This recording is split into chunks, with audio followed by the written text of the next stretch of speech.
2 quick questions. If your paycheck stopped today, how long could you keep your lifestyle? 3 months, 6 months, 12 months? What if I also told you that the average American saves approximately 4.5% of their income and also has 21% interest on their credit card debt? That combo quietly kills any financial freedom dreams.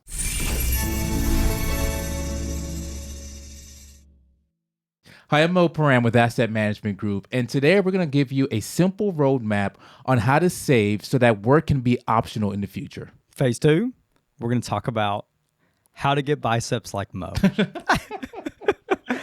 Everybody wants to know. Yeah, burn boot camp. Burn boot camp. That's how it started, That's how it started. and that's how it's going to end.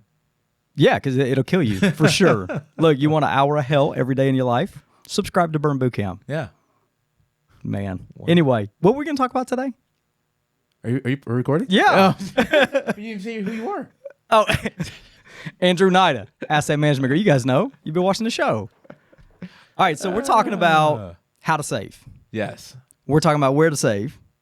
That's right. And we're supposed to be talking about how to save without going broke. How to save without feeling broke. Yes.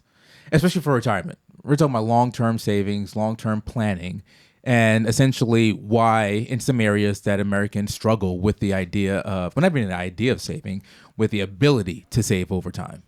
Yeah, well, I mean, the number one issue I think we all have is we're probably pushing the envelope a bit, living a little bit ahead of ourselves, getting into some debt. Yeah. You know, what was the debt number? I think 18 trillion.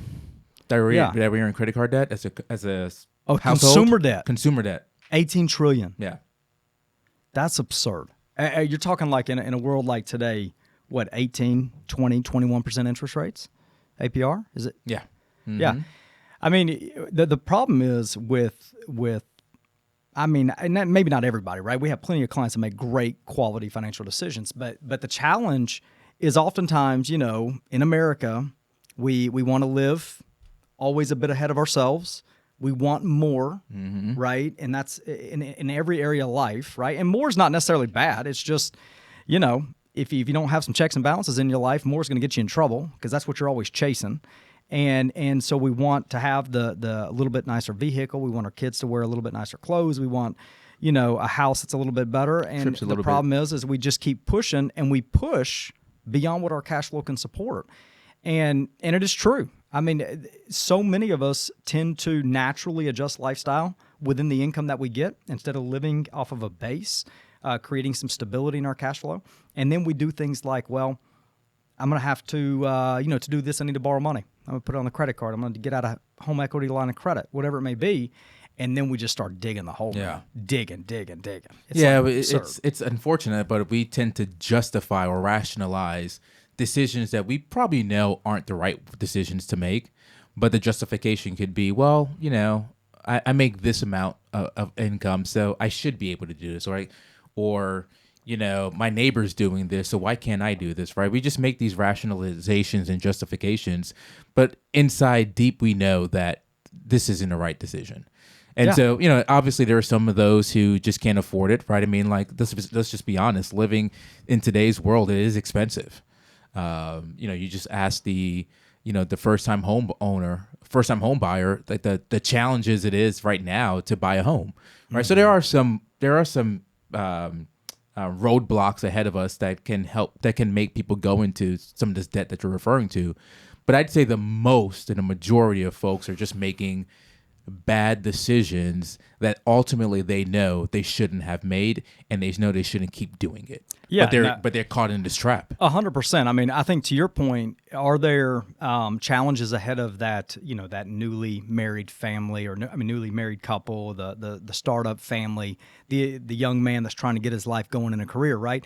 It's critical that they make good quality decisions. But now you take a step back, not that group, but we're talking about, you know, the group that is 30 years old to 55 years old, the ones that have experienced significant economic growth over the past decade and a half, have seen equity in their homes grow like nothing else. Yeah. You know, so we can't go back and say, well, it was because we weren't making enough money, or, you know, our housing prices dropped like it did in 2008 or something like that. You know, we've had some good times here, really good times. And not that every story can't be a bit different, but in general, economically, we've had some good times. And so, you look back and you say, what are we doing? The average savings rate right now here in America is what, 4.5% Yes. of our income, right? And then we're spending on average greater than $2,000-3,000 a year in interest on debt.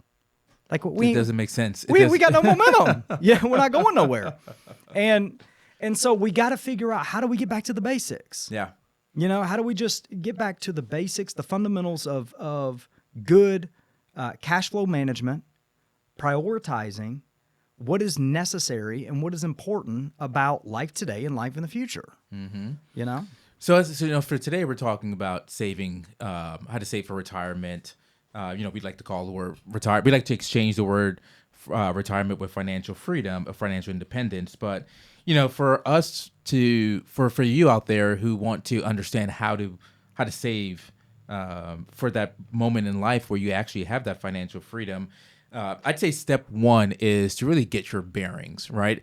Understand where you currently are right now. So you said the average household is saving 4.5%. So take an audit and ask yourself and look at your spending and just see, well, how much are you actually saving on an annual basis? Get the foundation of your overall cash flow right now. We're not making any adjustments, right? We just you'd want to understand what the baseline is where you are right now.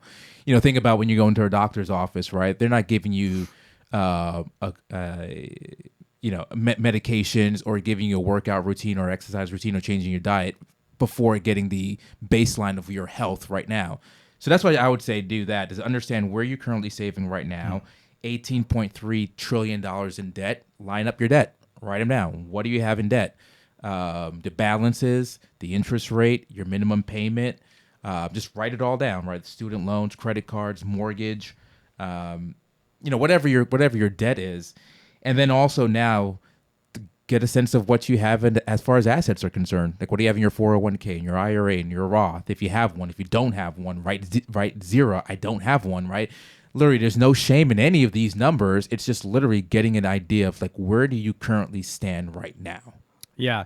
And I think what you're saying is perfect. It's like we're doing an audit, right? We're just getting really honest and transparent with ourselves. And what's crazy is oftentimes the best number on the book is our cash flow, right? When you guys start working through and do this as a couple, right? I mean, I know oftentimes it seems like there's a driver in the relationship, an individual that really takes over the finances, but that leaves another individual trusting and hoping that it's being done right. And when it's not, there creates conflict, even though, it may not be just one individual's fault. So, highly recommend as a couple, get this yellow pad out, get a spreadsheet out, whatever works for you, and just get honest and transparent. When you start with cash flow and you're doing an audit there, let's really focus on gross, and then let's focus on that net number. Okay. So sometimes, I think people in general, they hate this word budget. You know what I mean? Mm-hmm. And so they want to stay away from budget. And so when you're doing an audit on cash flow, I say, at the end of the day, just look at your net income. What is being deposited on a biweekly basis or a bi-monthly or monthly, however you get paid, and take that net deposit. And if you're not putting anything back from that for your future, then that is your spending rate, right? Mm-hmm. And what we have seen with wage increase over the past, 4, 5, 6, 7 years, I think a lot of individuals are going to be shocked at how much they're making net income. Okay, good income. Mm-hmm. And so the problem oftentimes is not this top of the funnel, right? This money coming into your life. It's how we're managing that cash flow through our life. And so, like you said, we go from there, and then we start doing these audits on, let's get really transparent with credit card debt, our mortgage, what are we paying? What's the interest rate? All those good things. How much do we owe? And then we get to the balance of our accounts. So the fun part, like, what have we done so far? Okay. The average, I believe, the average retirement account, it says age 35 to 44, $103,000, $103,000. Age 45 to 54, $188,000. Okay. With the impact of inflation, the cost of living, just in this little season of life, 4 or 5 years, what we've seen happen, that ain't gonna cut it. Yeah. Especially if you're trying to retire early, right? I mean, if the average is 188 for 45 to 54, the idea of retirement or retiring early, that age is what, 60 to, I'd say 60, right? 60 to 64, because the average age of retirement is that middle 60, like 65 years old. I guess that's what most people think of retirement, their retirement age of 65. That coincides with Medicare. You know, you're still eligible for, well, you are eligible for Social Security. So they kind of tie that 65 age as your retirement age. So if you think about it, if the average retirement balance of a 54-year-old is less than 200,000, and you're trying to retire early, and you're saying you have, what, 11 years to kind of fill in that gap, it becomes really, I mean, the pressure on not just your investments to grow, but the pressure of your income to fill in that gap is tremendous. Right. And oftentimes just it's not going to happen. Yeah. Now, typically it would align with maybe a little bit more discretionary income, because at 54, maybe the kids are out the house. You're no longer, the kids are off payroll. So maybe you finish paying college education. So like maybe there is a little more room within your budget to start saving. But, it becomes a radical shift if you're saving 4.5% of your income, and you sit down with a financial advisor, and we say we need to up that from 5%, 4.5% to 15%, starting now. Yeah, starting now. Yeah, that's a big shift. Oh, it's a huge shock to your life. Yeah, financial. Matter of fact, I would say that most people can't do it. They can't make that adjustment right out of the gate. Yeah. The beauty of this whole audit is, to me, look, your success oftentimes is really tightly related to your expectation. Meaning that if we can just have a good expectation on what we expect to happen and what we need to do to make that happen, then we oftentimes have a better odds of actually becoming successful and getting to where we want to go. What it shocks me, meeting with clients all the time, and probably you too, is that just the false expectations. Like, I give an example of a client last week, meeting with an individual that's literally approaching retirement next year, 2026. And we're talking about how much money let's talk about how much money you need. Here at our firm, Mo and I and everybody here, we put a high priority on how much cash flow is needed in retirement, because we believe that that's the basis and the foundation to the answer of whether or not you can retire. And so we're talking about how much money you need. And we're working through it. I'm giving some examples. They're struggling. Well, they said our net income right now, we finally figured it out, is right at about $70,000 a year. That's what this couple's net income was this year. Well, he didn't have a pay stub, so we have some follow-up tasks that we're going to do, some planning we're going to do. So I'll launch some tasks to our planning division here at our firm, and he finally sends over the pay stub. Okay, we look at his pay stub. His net income is net $95,000 a year. Now, this is an individual that for some of you guys out there, you think, well, $70,000, $95,000, is that a big deal? Yes. Well, this is not someone who has a ton of retirement assets, right? So we're talking like $500,000 in overall savings.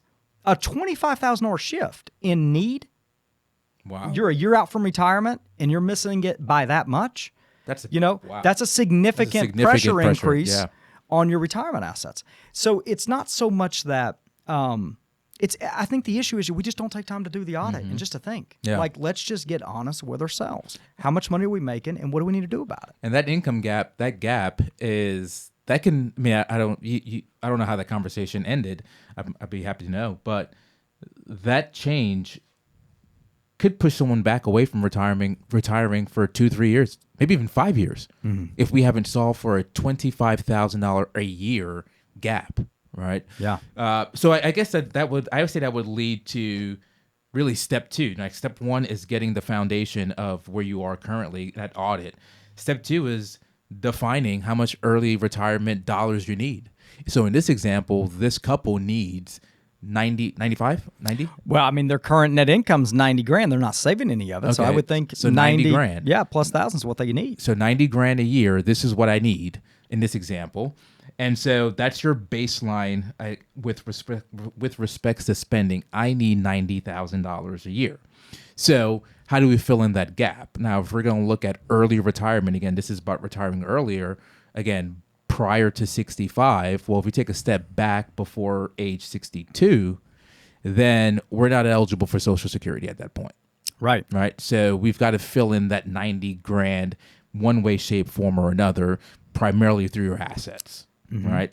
If you're 62 or older, then you can fill in the gap, some of the gap with Social Security. But, I would say rule of thumb is we want to have assets somewhere leaning towards, a baseline of a withdrawal rate of 4%. And so essentially we're looking at a multiple of your income needs to justify how much assets you need. And so it's typically about 25%. So if you need $90,000, I can't do that math right now, but let's just say you need $100,000. So 25 times $100,000 is $2.5 million. So someone who needs $100,000 of retirement income from their investments needs about $2.5 million to satisfy their needs. Now, what's fun about planning is that you and I both and our team here have the ability to think out of the box. Yeah. Okay, and so sometimes the story is like the conversation we had. Now, does in your math and your example, right? Clearly, the amount of money he needs and the amount of money he has, there's a disconnect, right? So how do we still get him to retirement? That's the thought. Okay. So what we were talking about, now we haven't actually put this plan in place. We're in the planning process right now. So speaking with our planning team yesterday, here's the thought that goes into it. So it's like, okay, gentleman wants to retire 2026. His wife is already retired. Wife is 62 and he's almost 70, right? He's deferred to Social Security because he is smart enough to know that this is a big piece of his income. Yeah. Right? So Social Security for him deferred to 70, 8% simple interest compound. He's definitely made that decision right and correct. Wife is 62 with a much lower Social Security benefit. He's got one more year left of work. So we're thinking okay, should we go ahead and file for Social Security benefits now? Yes, he's going to have to pay a little bit of tax on it for sure. Now, the new tax laws that Trump put in place with the big, beautiful bill is going to help, but he'll owe some tax, but no penalty. We could get Social Security this year and use that money to expedite the payoff on his mortgage, which carries a lot of his monthly expenses, right? He owes $1,800-1,900 a month on principal and interest, but he only owes $100,000 left on the mortgage. Okay, so he's not addressing it today.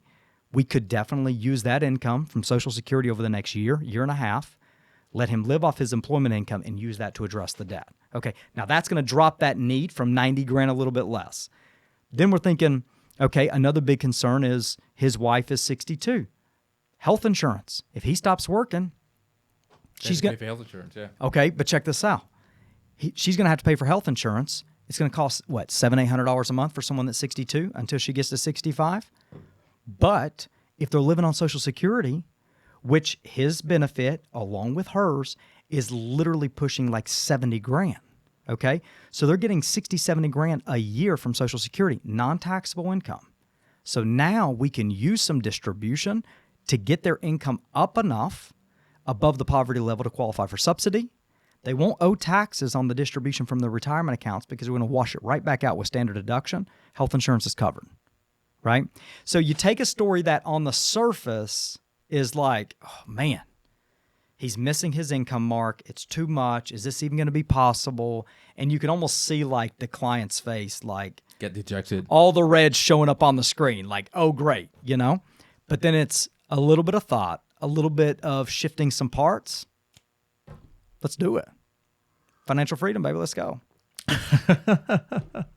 I love it, man. You just got to put the pieces of the puzzle together. Yeah, no, I mean, that's a part of planning, right? I mean, that's why planning is very important because everyone's story is different, everyone's puzzle is different, but it's how you put those pieces together. Yeah. Okay, so now that we've identified the income needs, and if we're saving, now I would say we need to have expectations. And I'd say adult expectations for if we're going to use our assets, because this story that you just mentioned, a good portion of their story is going to be solved by Social Security, right? And how to manipulate Social Security and the tax system to make that story solvent. But even as you're saving for retirement, and even during retirement, if investments are gonna play a large part of your story, I would say you need to have expectations on returns. Right. Okay. I think a lot of disconnect between individuals and their performance in their accounts, whether they're working with an advisor or self-managing, is that they have a wrong expectation of what their account should be performing. We talk about some people are way off. Yeah. I think there's a disconnect between what their expectations are, as well as a disconnect between the risk they're willing to accept for the returns that they're receiving. So I'm a conservative investor. So someone may say, but I'm getting 4% in the market, but the S&P is up at 10. What's wrong with that? Like, what's wrong with that picture? And what's wrong with the picture is you're a conservative investor and your expectations are to match or get close to what the S&P is doing. That's a total disconnect. It happens. I promise you, I can pick these people up when they walk through the door. I can.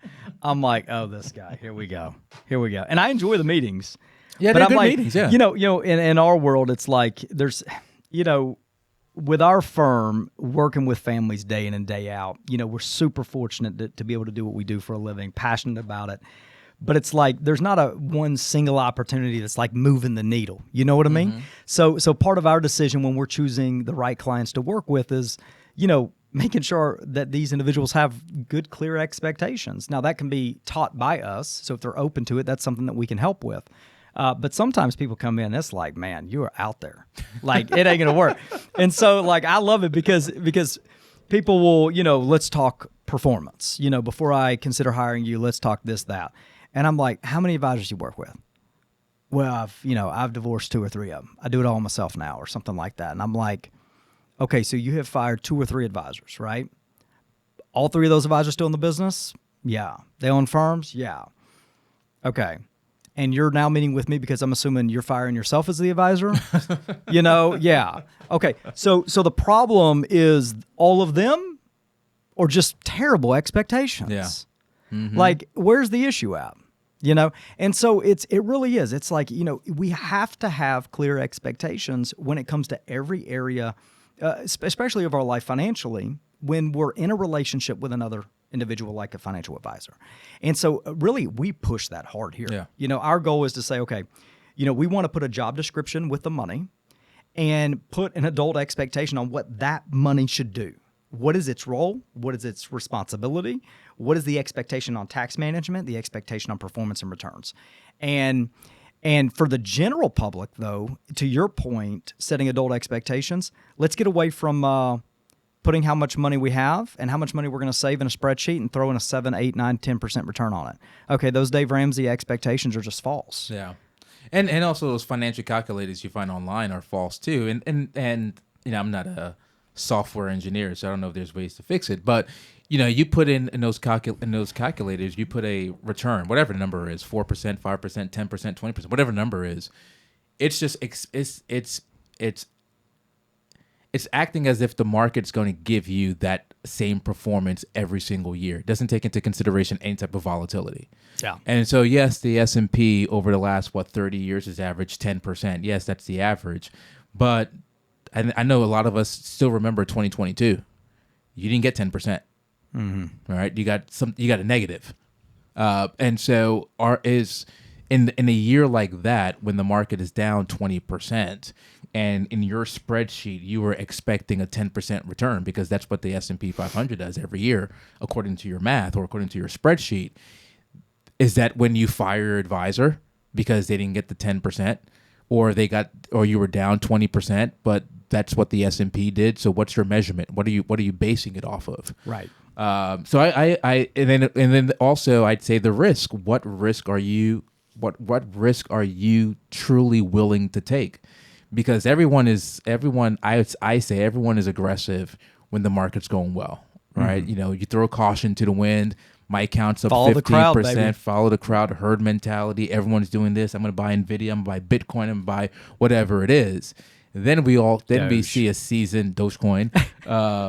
But then you see a season of volatility like earlier in 2025, right?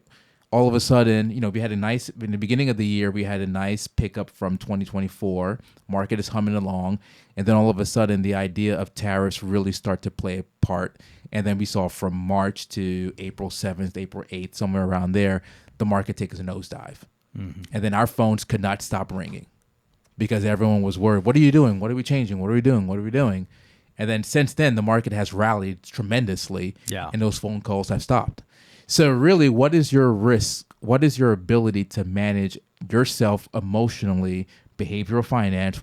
How do you handle yourself emotionally during those seasons of volatility? And so we like to say here at Asset Management Group, there's two numbers with respects to risk.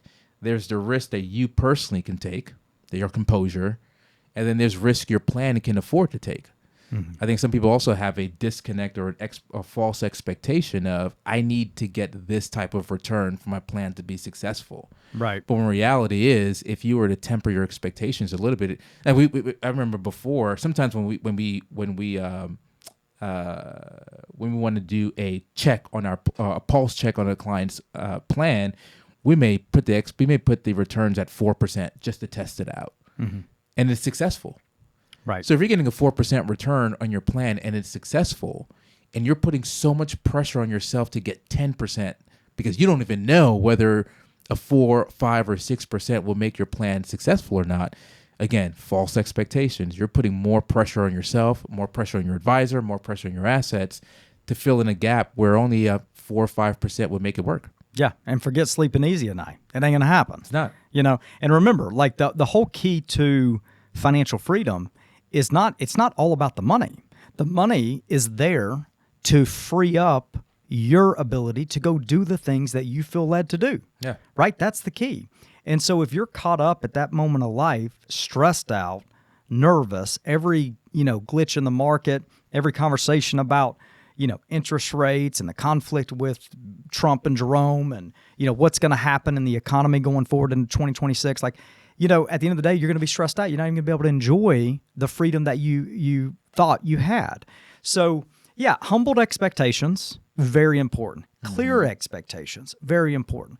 And then you test a plan at a much lower level. And when you make more money, so be it. Give more money, spend more money, whatever it is that you are led to do, do it. But at least go into retirement with that humble outlook of, I know I can do this. And so when it's better, great. I'll just have the ability to do more. And that's, I think, one of the best ways of getting, clear. The last thing on this, as far as setting expectations and, on interest rates and stuff, is a lot of times advisors miss it too. Okay. Yes. Not just investors, but advisors. And I love it when an opportunity comes in the door and they lay down this plan or this illustration or this projection that their advisor said, this is where you're going to be. And it's like at 70 years old, you're going to have $28 million or something, and it's like, I want to use a hammer and be like, hey, look, just, I'm not trying to put a damper on your story, but the average individual and the average family that works, blue collar, whatever, makes a good living, 100,000, 200,000, 300,000 household income, they're still not getting to 10, 15, 20 million by the time they're 70 years old. Okay. It just doesn't happen for whatever reason. Not that they couldn't, if they could go back and start at 18, right? But they didn't. And so good, clear expectations with an advisor. If you have a relationship, you need to make sure the story is written well. It's well thought out. Every aspect, every element, every headwind against your retirement and your financial freedom goal is put together. So, expectations for yourself and expectations for the advisor is important. Now, lastly, once we have a good idea as to what we need and a good idea as to what a clear and right way is of looking at rate of return or internal rate of return, the next thing is just trying to figure out how much do I need to save or what debt do I need to address to be able to get there? What income target do I need to be at? What things do I need to say no to? Yeah. You know, look, paying for kids' college, not a bad thing. Playing travel sports, not a bad thing. But know that there's a give and take to everything. Mm-hmm. And so if you're like one of these average Americans that are saving 4% of their income, but they're spending, a few grand a month from April to August on credit card debt because they're trying to keep up playing travel ball with two different teams. There's a give and take. Yeah. It's like you got to, when you say yes to something, you're saying no to something else. And then when you say no to something, you're saying yes to something else.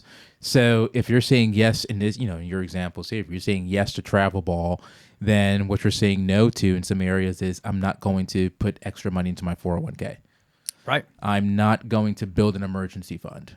I'm not going to address the debt. I'm not going to address the debt. I'm going to say yes to travel, football or baseball, whatever the sport may be. So I'd say, if you talk about your targets or milestones, and these are just baseline numbers. But I'd say the more clients that we come across that actually are getting to these targets, the more successful and chances of success their plan has. So I'd say if you're 40 years old, you should have 3 times your salary saved. And I'm not talking about an emergency fund. I mean, you could even look at the combination of emergency funds and actual investments. So by 40, let's say you make $150,000 a year as a household, then there should be $450,000 ready to go. Yeah. Most of it deployed in the market, but some of it obviously as an emergency fund. If you're 50 years old, I'd say that number should be about 6 times your salary. So if you're at 150, again, same thing. 6 times is what? $900,000. Yeah. You should have close to $1 million. Yeah. The math is the math. And look, if you're not there, okay, don't panic. No, it's right? don't At panic. the end of the day, you're still working. Your best avenue for success at this point is your ability to generate income. Once again, most people are doing that well. Now we just need to fix the second piece to the pie, right? You're going and creating top funnel, top line income. Now we need to figure out the rest of the piece. It's just like that old saying, the old adage, the best time to plant a tree was 20 years ago. And second is now. what? Now. So if you didn't do that, you can still do it today. Mm-hmm. You got to do it. Plant the seed today. Yeah. And so just some quick, helpful tips to be able to do that. Okay. And we'll just run through it as we wrap up the show. Number 1, do the audit, right? Do the audit. Get everything written down, whether it's pretty or ugly, get it on paper, get it out there, get it transparent. Second, get that emergency fund established. Old Dave Ramsey guidance here, get your, 3 to 6 months emergency fund so that you can really healthy implement the rest of your plan. Number 3, we need to, fix this debt problem. Oh, yeah. Kill the darn high APR debt. Get rid of the dang credit card debt. It's killing your cash flow. It is. It's killing it. I mean, you're literally working, taking time away from your whole life and your family, 40, 50, 60 hours to turn around and pay back 20% in interest on debt for items you never needed. Remember, the borrower is always master to the slave. No. The borrower is always a slave to the lender. To the lender, whatever it is, whatever. But you get the point. Yeah. It's true. It's true, though. It's true. It's true. I mean, like you said, if you were on a roll right there, but you're saying you're not able to do the things that you want to do because you're paying 20% of interest on things you never needed. On things you never needed. All right. So that's a great point that you just made. Yeah. So don't run from it. Right. If you can't be honest with yourself and your spouse and your family, at the end of the day, let's just get to it. Mm-hmm. Get it down on paper. Let's start addressing it. And then the fun begins, right? When you're putting a savings plan together, we want to address this debt. Okay. And you think, gosh darn it, I want to see money in the bank. I don't want to address the debt. I'm telling you, address the darn debt, because one of the easiest ways to increase net worth is to reduce liabilities, especially liabilities that cost you 20%. So, and if you're one of those people that have a fancy or unrealistic expectation of the markets. Just think about it. If you pay off your debt and you're at 20%, you just got a 20% rate of return. Yeah. Because you're no longer paying that debt off. Yeah. Right. So what are the quickest ways to get a better rate of return? Pay off your debt. That's exactly right. Get new quotes on home and auto insurance. Oh, you know, you got to. Every few years, like there's no, oh man, this is going to hurt some friends, some people. This is my opinion. All right. So my thoughts, you shouldn't marry your home and auto guy, your home and auto lady. Mm-mm. Okay. There's unfortunately, we live in a world where big companies make a lot of money. House always wins, right? The way that we can combat that is to consistently be on top of our story. Yeah. Right? Don't just do it because you've done it for years. And I think that goes with everything, right? I mean, your internet provider, your cell phone provider. Oh gosh. I mean, there can be hundreds of dollars every single month just save right there. Picked up. Yeah. Yeah. So let's reprice those policies. Let's maximize. Look, you're working for your income. Let's maximize and quit letting third parties steal from it. Mm-hmm. And then of course don't let yourself steal from it. Yeah. And then also and then look at where you're saving or the areas you can save in. So if you have an employer sponsored plan like a 401k, 403b, obviously you want to take advantage of that. If you're not sure where to start, what percentage to start at, I'd say first and foremost, if there's a match, you got to at least save up to that match. So if you're getting a 4% match, then save 4% of your income into those plans. Take advantage of HSAs, right? High savings accounts. Those I actually did a video the other day on HSA accounts. But yeah, if you're saving for medical expenses, tax deferred, tax free if it's for medical. If you use that account for medical expenses, take advantage of that. If you don't have an employer-sponsored plan, open up an IRA. Or if you're self-employed, open up a solo 401k or a SEPA. Open up these accounts. These accounts are available to you. If you have kids, you talked about college education, right? 529 plan.